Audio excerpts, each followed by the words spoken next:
Comping with bass lines is one of the most common comping jazz guitar techniques. In this lesson, I'm going to teach you how to do that by looking at 3 different chord progressions. Hey everybody, Jamie Holroyd here, helping you learn jazz guitar. Welcome to the channel. In today's lesson, I'm going to teach you about comping with bass lines. If you'd like to get PDFs or tabs for any of these examples, you can do so by supporting me on Patreon.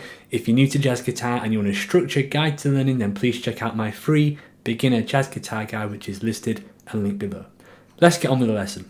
Okay, so the first chord progression we're going to look at here is giant steps, the first 8 bars of giant steps. And this is quite a daunting chord progression if you've never looked at it before, because you've actually got 2 chords for almost every bar. There's a bit of respite when it gets to E flat, where it stays on that for 4 beats, and then 2 chords again, 2 chords coming at you until you get to B. Now, I've chose to pick this as a beginner walking bass line tune because if you think about the bass notes in this, in the first 2 bars, we've got B major to D7. If we just play the bass notes in minims for these, we get 1, 2, 3, 4, and we keep that going. That's giving us 2 notes, and bass lines are typically played in quarter notes, right? So all you have to do to actually make a walking bass line is approach the next note by either a semitone above or below the chord. So there's a B. If we want to get to a D, we can go above. We can also go below. And then you can basically just mix and match that for every root note, like this.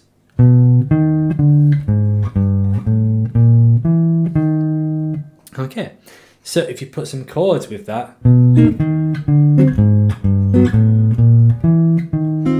you start to get a walking bass line. Now what am I doing there for chords? Well, basically I'm just grabbing what's easy in terms of chords. I'm not going for the most complex chord I know.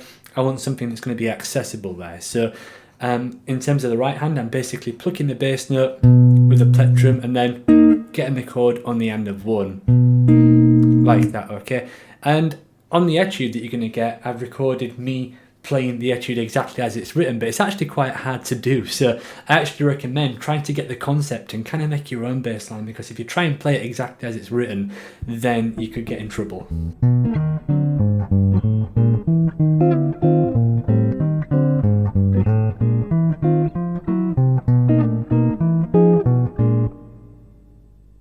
The only part of giant steps that has 1 chord per bar is when it kind of resolves to one of the 3 keys. So for example, in the first line of music there, that would be when it gets to E flat. Now an easy way you can get a bass line here is by using a technique called bumping, which just sounds like that. You're basically sliding out of the chord and back into it, and that can bide you some time.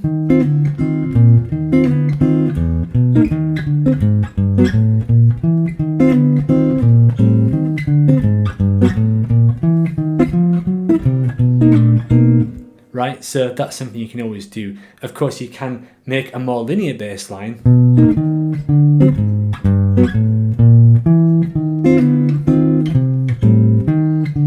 But that's a bit more challenging to do. Okay, for our next study, we're looking at Jerome Kern's All the Things You Are. This time we've got 1 chord for 1 bar for the most part, so you're going to have to find a bit more notes to fill in these chords. The same general philosophy applies, you're just trying to get to the next chord, but you'll see on this etude I've actually written out more scalic lines. So if I play the chords by themselves, 6, 2, 5, 1, key of A flat, 4 chord, 5, 1, into C, right? So I've started with an F minor 7 down here on the etude, and I've kind of done that thing where I'm playing the bass note and the chord on the and again, then I'm going up a scale, right? Alright, and I'm adding, once again, the passing note to get to B flat. This time is A natural, which doesn't belong to the key of F minor, but it works just fine in this particular situation. And I'm doing the same thing, I'm just going up the scale, and I'm doing the same thing when I get to B flat.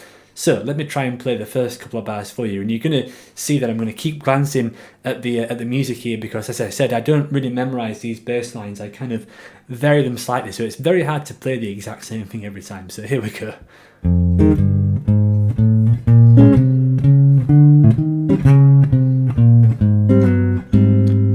Okay, so that's kind of something that you can do with All the Things You Are. You've got to think of scales to get from one chord to another.